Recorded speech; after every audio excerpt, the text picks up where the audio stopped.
The honourable member for Don Valley West. Thank you, Mr. Speaker, and I'm delighted today to rise in support of Bill C-31. Mr. Speaker, we Canadians are tremendously privileged to live in a country with such an abundance of natural resources, so much so, in fact, that the harnessing of those resources has had a direct link to our nation's prosperity. Canada's manufacturing sector will be the focus of my speech today in support of Economic Action Plan 2014, Act No. 1, is but one example of a sector that has benefited tremendously from our land's abundance of natural resources. Manufacturing in Canada began with the production of simple items in small volumes.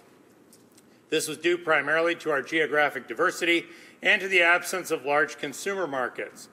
Confederation in 1867 dramatically changed this sporadic consumer landscape, stimulating growth not only in Canada's manufacturing sector, but indeed to Canada's entire economy. Following Confederation, came the Canadian Pacific Railway, which led to new settlements and further increased our nation's population, skills, and capital. In 1871, a group dedicated to promoting the growth of manufacturing in Canada came together to establish the Canadian Manufacturers Association. 8 years later, Sir John A. Macdonald's national policy introduced high tariffs on imported manufactured items in order to protect Canada's manufacturing sector. This policy was instrumental not only to the development of Canada's manufacturing sector, but in creating a unified nation independent of the United States. The horrors of World War I brought about drastic diversification to manufacturing in Canada as developments in the steel, shipbuilding, and pulp and paper industries reached unfathomable heights. By 1920, Mr. Speaker, manufacturing directly employed about 17% of Canada's total labour force. World War II brought about an even more expansion and diversification to Canada's manufacturing sector, including to the automotive, aircraft, armaments, shipbuilding, and steel industries. By the mid-40s, Mr. Speaker, more than a quarter of Canada's labour force was directly employed in the manufacturing sector. Manufacturing also contributed significantly to the economic well-being and prosperity of all Canadians in the 20th century, accounting for a high of 24% and low of 15% of Canada's GDP between the years of 1945 and 1999. The 21st century, unfortunately, has not been so kind to Canada's, indeed the global manufacturing sector. In fact, between 2004 and 2008, about 1 in 7 manufacturing jobs disappeared across Canada, with similar declines experienced in the majority of OECD member countries. Contributing factors included production moving to such countries as China, an aging population, tariff reduction, and of course the 2008 financial crisis. Despite this downward trend, Mr. Speaker, manufacturing is still a major contributor to the Canadian economy, accounting for almost 11% of Canada's GDP and employing over 1.7 million Canadians, with more than 95% of them being full-time, high-quality, well-paying jobs. And while manufacturing is centered on the production of goods, most Canadians, Mr. Speaker, don't realize that the most high-value growth opportunities lie in the area of services. Activities like research, engineering, design, marketing, and logistics. As such, manufacturing is an important source of innovation and global competitiveness for Canada, accounting for almost half of total business R&D expenditures. Incidentally, advanced manufacturing and strong knowledge-intensive industrial clusters continue to drive innovation and productivity across Canada. As you can see, Mr. Speaker, the manufacturing sector employs a healthy mix of highly skilled Canadians in engineering, design, skilled trades, and research positions. In fact, the sector employed more than 58,000 R&D personnel in 2011, or 41% of all research personnel in Canada. Incidentally, the new Canada Job Grant will better align training and labour market needs by encouraging greater employer participation in skills training decisions and ensuring that training is better aligned with job opportunities, particularly in sectors facing skill mismatches and labor shortages, sectors like manufacturing. Mr. Speaker, along with the Canada Job Grant, our government has introduced a number of measures to continue strengthening the competitiveness of our manufacturing sector. These include reducing the corporate income tax rate to 15% from 22%, extending the temporary accelerated cost of capital allowance for 2 years, eliminating tariffs on machinery, simplifying and streamlining the SHRED tax incentive program, and doubling the IRAP program to an additional $110 million per year. Economic Action Plan 2014 outlines a number of new measures that will do even more to assist this vital sector.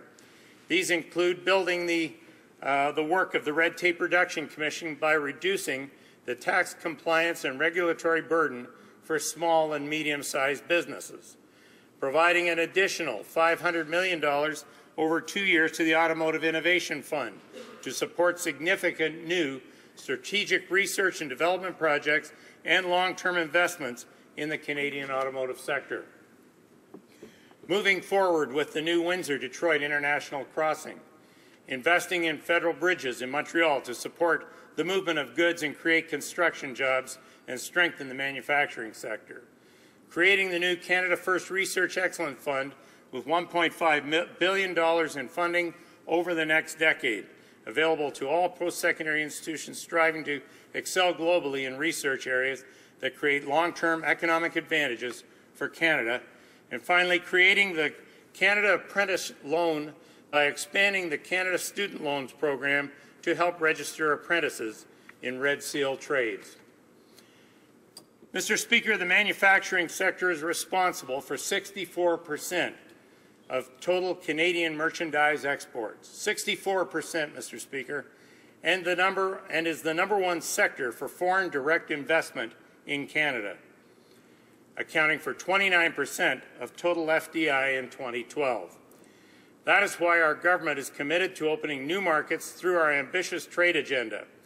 The Comprehensive Economic and Trade Agreement with the European Union, agreed to in principle on October 18, 2013, and the Free Trade Agreement with South Korea, which concluded negotiations on March 11th of this year, are but two of the most recent examples. Combined, these agreements open markets to hundreds of millions of consumers globally and are expected to boost Canada's economy by $13.7 billion. Put another way, this is the economic equivalent of adding over $1,000 to the average Canadian family's income, or around 80,000 new jobs to the Canadian economy.